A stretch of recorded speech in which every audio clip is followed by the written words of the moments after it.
Hi అందరికీ welcome to home made recipes by Rachitha.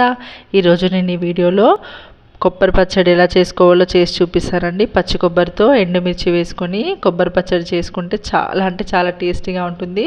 ఒకసారి మీరు కూడా అందరూ ట్రై చేయండి.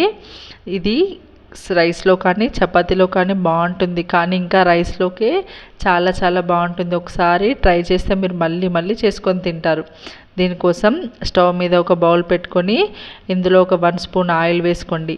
ఆయిల్ వేడైన తర్వాత 2 టేబుల్ స్పూన్ శనగపప్పు, అలాగే 1.5 స్పూన్ మినప్పప్పు, 1 స్పూన్ ధనియాలు అండ్ 1 స్పూన్ జీలకర్ర వేసుకొని వీటిని బాగా ఫ్రై చేసుకోవాలి.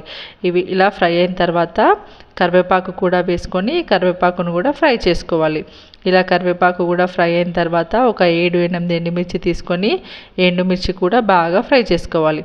ఇక్కడ నేను హాఫ్ కొబ్బరి ముక్క తీసుకున్నానండి. ఆ కొబ్బరి ముక్కని చిన్న చిన్న పీసెస్గా ఇలా మీడియం సైజులో పీసెస్గా కట్ చేసుకొని వీటిని కూడా ఈ ఆయిల్లో వేసుకొని ఫ్రై చేసుకోవాలి. ఇప్పుడు 7-8 వెల్లుల్లి రెబ్బలు, అలాగే ఒక 2 రెమ్మల చింతపండు వేసుకొని వీటన్నిటిని బాగా కలుపుకొని ఒక 2 మినిట్స్ పాటు సిమ్లో పెట్టుకొని ఫ్రై చేసుకోవాలి.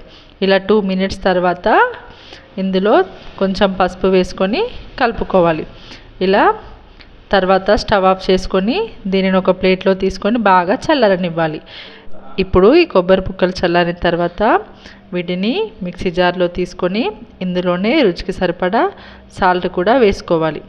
ఇవి వేసుకొని ఇప్పుడు దీనిని కోర్సుగా గ్రైండ్ చేసుకోవాలి. ఇలా గ్రైండ్ చేసుకున్న ఈ పచ్చడిని ఒక బౌల్లోకి తీసుకొని పెట్టుకోవాలి. చూడండి, వీడియోలో చూపిస్తున్న కన్సిస్టెన్సీలో పచ్చడిని మిక్స్ చేసుకోవాలి. ఇప్పుడు ఈ కొబ్బరి పచ్చడి పోపు కోసం ప్యాన్ పెట్టుకొని ఆయిల్ వేసుకోవాలి. ఆయిల్ హీట్ అయిన తర్వాత పోపు దినుసులన్నీ వేసుకోవాలంటే 1 స్పూన్ జీలకర్ర, 1 స్పూన్ ఆవాలు, కొంచెం శనగపప్పు అండ్ అలాగే 1 స్పూన్ వరకు మినప్పప్పు, కరివేపాకు, అలాగే ఇందులోనే ఒక 2-3 ఎండుమిర్చి అండ్ అలాగే ఇంగువ కూడా వేసుకోవాలి. ఇంగువ వేయడం వల్ల కొబ్బరి పచ్చడి అనేది చాలా టేస్టీగా ఉంటుంది.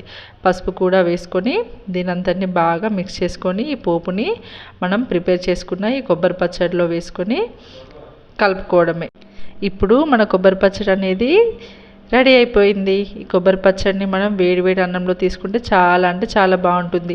ఇంట్లో ఎప్పుడైనా పచ్చి కొబ్బరి ముక్కలు మిగిలిపోయాయి అనుకోండి, ఇలా పచ్చడి చేసుకొని వేడి వేడి అన్నంలో లాగించేసేయండి. చాలా అంటే చాలా బాగుంటుంది. నా వీడియో మీకు నచ్చినట్లయితే లైక్ చేయండి. మరిన్ని వీడియోల కోసం నా home made recipes by Rajitha ఛానల్ని సబ్స్క్రైబ్ చేయండి. Thank you.